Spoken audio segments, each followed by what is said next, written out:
Sebelum ditertibkan pertengahan November 2015 lalu, tim NET menelusuri jejak penambang di Pulau Buru. Tim temukan fakta sejak tahun 2012 ada sekitar 14.000 penambang beraktivitas tiap harinya. Berikut penelusuran tim NET dalam NET Special Report Nestapa di Tanah Surga.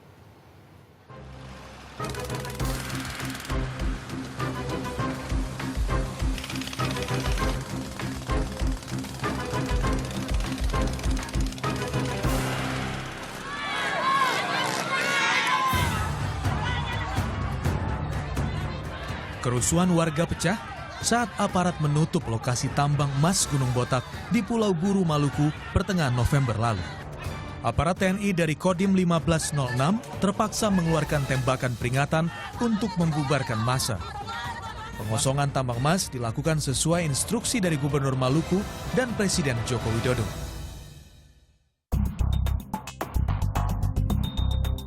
Penambangan emas ilegal marak terjadi sejak 2011. Sebagian besar masyarakat yang dahulu bekerja sebagai petani mendadak beralih profesi. Sejak ditemukannya bongkahan emas di tanah ini. Setahun kemudian, tercatat lebih dari 10.000 penambang memadati lokasi tambang di Desa Kayeli, Kecamatan Wayapo.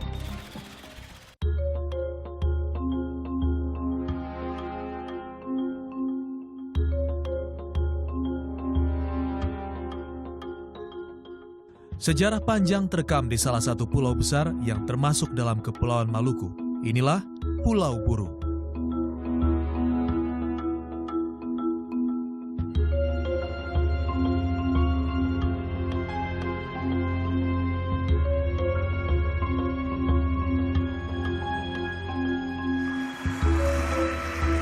Selepas peristiwa 1965, Pulau Buru terkenal dengan stigma pulaunya tahanan politik atau pengasingan orang-orang yang diduga menjadi bagian Partai Komunis Indonesia.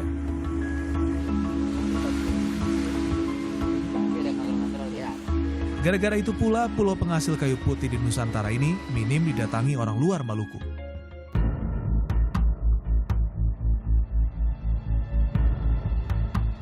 Akibatnya, kelaparan pernah mendera. Karena pemerintah kala itu tak memberi perhatian lebih pada pulau yang kini berpenduduk 160.000 jiwa ini. Seiring waktu Pulau Buru berbenah, Presiden Joko Widodo bahkan mencanangkan Pulau Buru kelak akan menjadi lumbung padi di Maluku.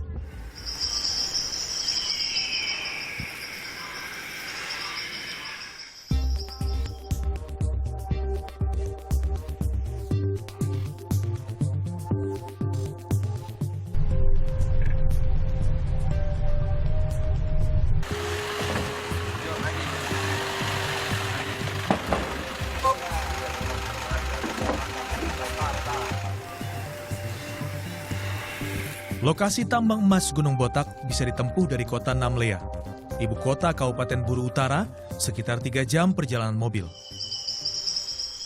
Kami menelusuri satu persatu pos penjagaan dan pos ini harus dilewati untuk memasuki lokasi penambangan. Jalanannya rusak. Sekitar 1 kilometer sebelum lokasi, jalanan mulai dipenuhi tenda milik para penambang yang biasa digunakan untuk mengolah emas. Selama perjalanan kami ditemani oleh seorang tokoh masyarakat setempat. Hal ini membuat perjalanan kami lancar. Sempat kami mendapat informasi akan berbeda ceritanya jika penambang ataupun orang asing datang sendiri melewati daerah ini. Biasanya besarannya berapa Bang sekali melintasi pos-pos yang ada di sini Bang? Tergantung dilihat dari orangnya. Oke. Kalau yang berkaitan dengan pertambangan emas di atas biasanya dikenakan berapa biayanya? Tiketnya itu per orang awalnya itu 50. Kemudian beberapa minggu kemudian dia naik menjadi 100. Berapa bulan kemudian dia setiap bulan itu ada kenaikan dari tarif pajak yang masuk atau tiket yang masuk tadi. Terakhir berapa Bang tarif yang dikenakan? Terakhir tarif yang dikenakan itu 200.000. Salah satu sumber juga memberitahu kami, sempat ada keterlibatan aparat sejak beroperasinya tambang ini. Para pemilik lahan mesti membayar uang keamanan yang berkisar 50 hingga 100 juta rupiah per tahun, tergantung ukuran lahan.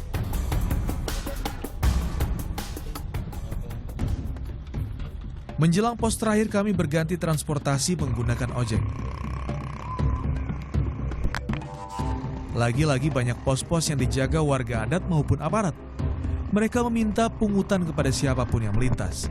Sedikitnya terdapat 10 pos maupun palang sebelum sampai di atas.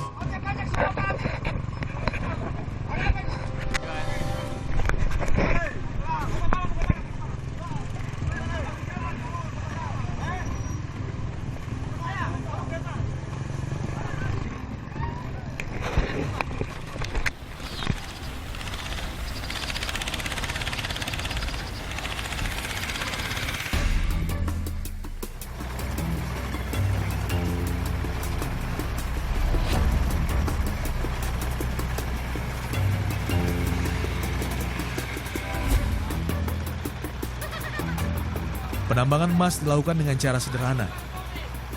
Tiap lubang digali oleh 4 hingga 10 orang penambang. Tergantung kondisi lubangnya.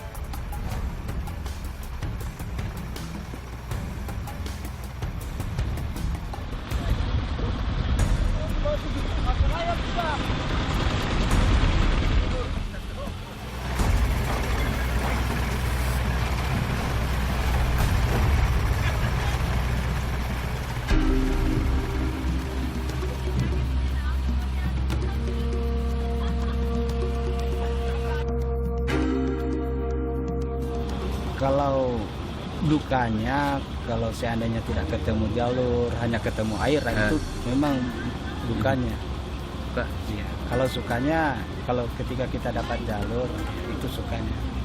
Kita dapat rezeki kan melalui itu. Kalau sudah ketemu jalur emasnya, uratnya, urat kalau bahasanya uratannya.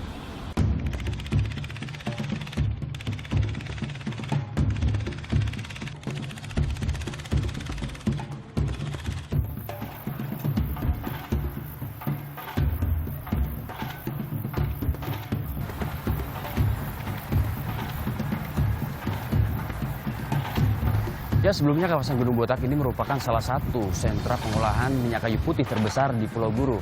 Namun ketika 2011 emas ditemukan, kawasan di sini berubah total menjadi ladang eksploitasi emas yang dilakukan oleh para penambang liar yang datang dari seluruh penjuru Indonesia. Selain merusak alam, cairan kimia yang digunakan oleh para penambang juga cukup berbahaya bagi kesehatan dan kehidupan di masa mendatang.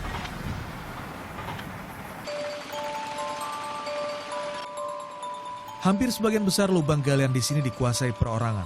Tak ada perizinan resmi sebenarnya. Kepemilikan lahan disepakati atas kesepakatan bersama. Pemilik lubanglah yang pada akhirnya akan membiayai seluruh proses produksi dan membagi hasilnya kepada para penambang.